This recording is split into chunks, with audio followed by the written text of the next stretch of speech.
Karyn Bryant for MMA H.E.A.T. I'm here with UFC bantamweight champ Dominick Cruz. And Dominick, you've got a lot going on these days. First and foremost, everybody wants to know, how's your knee feeling? The knee is, right now I'm kind of in limbo. I take off to go get surgery very first week of June. Right after the show's all said and done, I'll be bedridden for about a week, and then I'll be on crutches after that, and then the therapy is really going to pick up and get back as soon as possible. Was it one of those things where you could tell right away it was as bad as it is? Yeah, but I was in denial. So I had the injury. I heard my knee pop. It was very loud. The guy that I was sparring with heard it, and he freaked out. And we iced it. I sat out the rest of the day, and I was like, I'll be good. It wasn't that bad. It only popped once. So I was like, it didn't pop 3 times, so I'm good. I was in denial. And no, it was an ACL tear. So. Oh, man, well, I do want to say that you said the guy I was sparring with, so it wasn't Ronda Rousey. Everybody...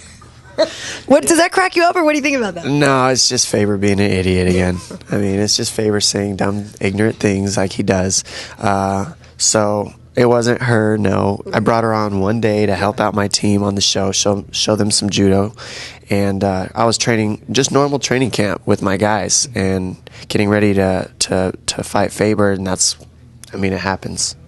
So, I know it's disappointing. Just right now, you just took a couple of jabs at Uriajh. I know you must be pretty disappointed that you don't get to fight him right away. How much has the season built the animosity between you guys more than what was already there? It's weird because it's not like you can really dislike. Like, I don't hate the guy. You just either like a person or you don't. He drives me crazy. He's just a not a fun person to be around all the time. So, you get to know somebody better. Even if you don't want to, you get to know them. You get to know how they train. You get to know how they coach. You get to know how they work with people around them. And yeah, let's just say I know more of why I don't like him.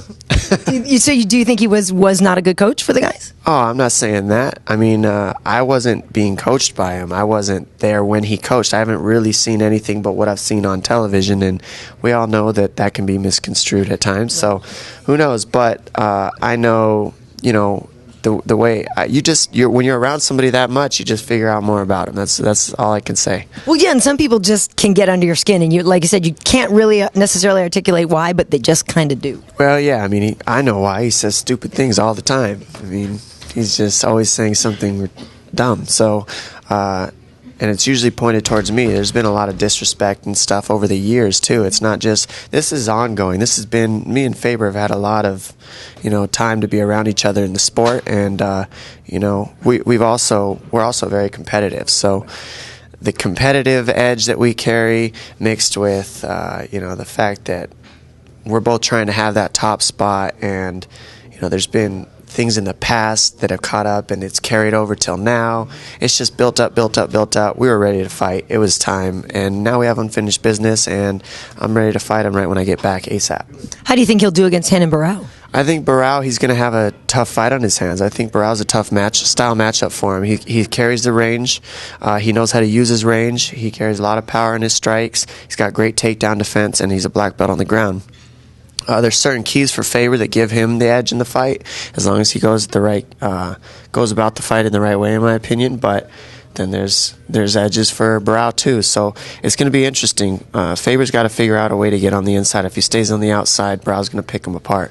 And really, he's got to get on the inside and take the dude down and put him there. I think if he takes Barão down, puts him on his back, being the black belt that Barão is, he's going to work his guard, and Faber does best in that situation. So we'll see what happens. Hopefully Faber wins so I can be the one to beat him.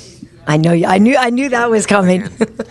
I want to get back to the show a little bit. We actually on our site asked a question about, do you guys think that the more you see Dominick, is it the case that the more you like him? And most people answer that yes. I feel like this was a good idea for you to do this show. I feel like, maybe it was this, you hadn't done a lot of interviews or something like that. I felt like it was harder to get to know you before, and I feel like now people are starting to see your personality. I think you're getting a lot of credit as a good coach who pushes your guys, but pushes them the right way. I think that what people had seen in me before has always been right before a fight. Yeah. You see me doing interviews pre-fight, you see me doing interviews post-fight, and you see me walk out and fight. That was pretty much what you knew about me. In that time, I am a different human being. I am not me. I'm not necessarily always happy, especially pre-fight. I've cut 25 pounds to get to weight. I'm in game mode. I'm ready to fight. Like, that's it. I'm not anything except ready to go into a 5-round title fight. So you see a different aspect of me. On the show, I'm helping these guys out. I'm, sharing my knowledge that I've learned over the years in what I've done in MMA, which has been, I've been in this sport a long time. And, I've been able to help these guys, and I care about these guys. We built a relationship over the course of the season. And, we're like a big crew. We're a big family, and it's been awesome. It's been so much fun to work with these guys and be able to give back to the sport, because it's given so much to me. So I'm glad people are getting, to see that I'm not as mean, I guess, as they might have thought. I don't know. No, I think it's good. I think, like you said, you're seeing the rest of your personality, so it's nice. And I like how you were with Tickle, because I just agreed that he wasn't. I felt like he was slacking and that he wasn't. He always had an excuse. I've had questions about that whole incident, to be honest. But my thing was, going into the show, I said, I'm not going to candy coat anything. I'm going to keep things 100% real to these guys, because that's how things have to be if you're going to succeed in a caliber of fighting like the UFC. So I told him exactly how it was, man. It wasn't that he didn't have heart. It's that he didn't put heart into his training. And it took me explaining that to him for him to understand it. But in the end, it worked, because I haven't had an issue with Tickle since that conversation, since that fight. And sometimes you got to get people at certain times to really break through to him. Right at that point, Tickle wasn't in his normal bad boy, I'm the man self, and that's when you got to make a point to him. Me and Tickle are friends. Me and Tickle, he'll come back and train with me at Alliance. I guarantee it, at some point here and there. And it was just a learning experience for him and for me as a coach. That's not something you enjoy doing either. So this whole thing has just been super cool to learn about myself, learn about these athletes, and I'm also learning MMA at the same time. Well, and like I said, what I thought was really good about what you said to him too is that it wasn't that he couldn't do this stuff. He had all the potential. He had all the ability. It was just trying to get that thing to switch over. And as a viewer, that is kind of frustrating when you see somebody not using their talent to the best of their ability. So right. It was more, for me, it wasn't necessarily the fight. The fight wasn't the issue. When you go out and fight, you give everything you have. There's too much on the line. It's not like he wasn't ready for that. What translates into the fight, though, is the camp. And that's what I was trying to stress to him, is that he always had an excuse here, there, all over the place. And it's like, man, you cannot leave the middle of sparring early for anything, because that translates over to the fight. And that's what happened in the fight. Last 15 seconds of the fight, when he might have taken his headgear off and walked out in the middle of the sparring, you have nowhere to go when you're in that cage except into a choke, or except into a right hand, or you're locked in a cage, man. You're not going anywhere. So that's what I was trying to stress to him. Can't mess up in practice. It translates into a fight.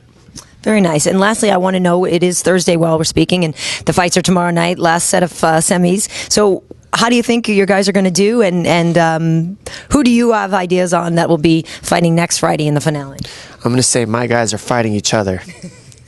All right. Enough said. There we go. Dominick, thanks for taking the time, and best of luck with your rehabilitation. Thank you. Thanks. Awesome.